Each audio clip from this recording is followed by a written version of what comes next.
Good morning, girls. So today we will talk about this dwarf shoot. Okay, the internal structure of dwarf shoot. Now we know that the dwarf shoot, they are born on this long shoot of a pinus plant, and they will eventually terminate into needles. Okay, these foliage leaves or the needles. So today we will study on the internal structure of a dwarf shoot. Now the internal structure, the TS section of dwarf shoot, it shows a similar characteristic. Okay, it is similar to that of the long shoot.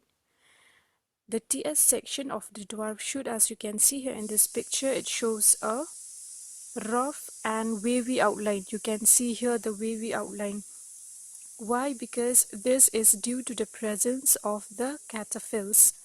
The cataphils meaning the scaly leaves. Okay, so these wavy outlines here we can see they are due to the presence of the scaly leaves or the cataphils.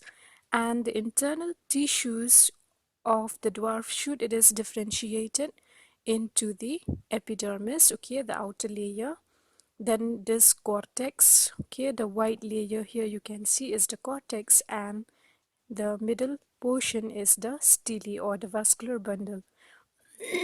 The outermost layer here is composed of thick wall.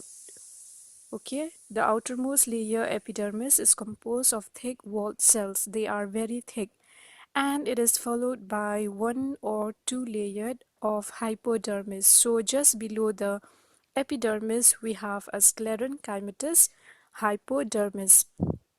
And if you take a look at the cortex, it is broad, multi-layered, and parenchymatous. And it possesses these resin ducts, as you can see here. It possesses resin ducts as well as the tannin cells. And the number of resin canals present in the cortex is not indefinite. Okay, it's not indefinite as in the case of the long shoot, but they are generally 6 in number. Okay, as in the case of Pinus roxburghi, though it is variable in different species. And you can see that the tannin cells, they are scattered and there is no chlorenchyma in the cortex, meaning there is no parenchymatous tissue that contains the chloroplast. Okay, so the chlorenchyma is absent in the cortex. Okay, and next below the cortex we have the endodermis followed by the pericycle. But the thing is that here in the case of dwarf shoot, the pericycle and the endodermis, they are indistinguishable. Okay, they are indistinguishable. And the stele here, if we talk about the vascular bundle or the stele here, it is um, ectofloic siphonostele, meaning uh, it is a type of stele in which you can see a ring of xylem occurs around the pith, okay, and a ring of phloem outside the xylem. You can see these in black color, they are the xylem, and this just above the xylem is the phloem. So you can see that the xylem and the phloem, they are arranged in a ring. So this type of arrangement in which a ring of xylem occurs around the pith and a ring of phloem outside the xylem is referred to as ectofloic siphonostele. And the vascular bundles, they are generally 6 in numbers, okay, as in the case of the trifoliate species, meaning those species which have 3 needles. Example in Pinus roxburghi, and they are arranged in a definite ring. You can see they are arranged in a ring, in a definite ring, and they are 6 in number, and each vascular bundle is conjoined, collateral, open because due to the presence of a cambium, so they are open, and endarch, meaning the xylem is towards the pith, towards the center, and the phloem is towards the periphery. So when the xylem is towards the center, okay, this arrangement is referred to as endarch. And the vascular bundles, as you can see clearly here, they are separated by these rays here, referred to as medullary rays, which connect the cortex. You can see these medullary rays, they run from the cortex to the pith. So they connect the cortex with the pith. So the structure here, it is very much similar as in the case of the long shoot. So if we take a look at the old shoot, okay, the dwarf shoot, this also it is similar to the old long shoot in many aspects, okay, but only a limited amount of secondary growth occur, okay, which is similar to that of the long shoot may occur in the dwarf shoot as well. And the center is occupied by a small parenchymatous pith. As you can see here, the pith is very small and it is parenchymatous.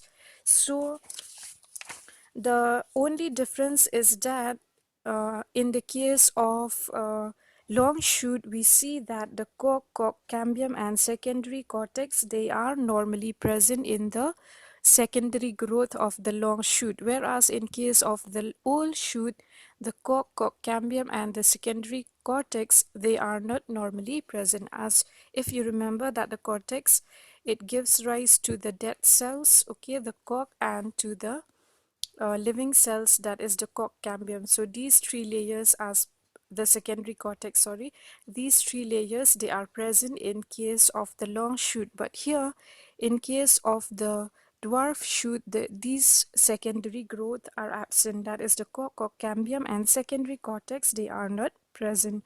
But if you can see here, the epidermis, it is surrounded by the epidermis here, it is usually surrounded externally by a multi-layered cortex. You can see here the epidermis is surrounded by a multi-layered cortex, and inner to the cortex is a crush primary phloem. Okay, so this whole portion here is the cortex. So just inner to the cortex, you can see here the primary phloem which gets crushed here. So a crushed primary phloem is present, followed by a secondary phloem, a cambium, okay, a cambium is also present, and a secondary xylem. Secondary xylem, as you can see here, the secondary xylem also with these medullary rays. Even the medullary rays, you can see there are two types which connect the pith with the cortex, and those which run through the secondary xylem and the secondary phloem. And the protoxylem is enlarged, meaning it is present towards the center, okay, and the secondary xylem towards the outside. Now each dwarf shoot, as we know that each dwarf shoot, they usually terminate into variable number of foliage leaves. As I had shown here in this figure, you can see finally this dwarf shoot, they will terminate into foliage leaves. So some of these dwarf shoot, they may terminate into a single needle, a single foliage leaf, okay, as in the case of a monofoliar spur, we call these as a spur, and two hemispherical needles, we call it a bifoliar spur, or three triangular needles in trifoliar spur, and so on. We have studied this before also. So as you can see here in this figure, okay, I just want to show you this portion here. As you can see, this is the case of a trifoliar spur. When the dwarf shoot, it terminates into three needles, okay.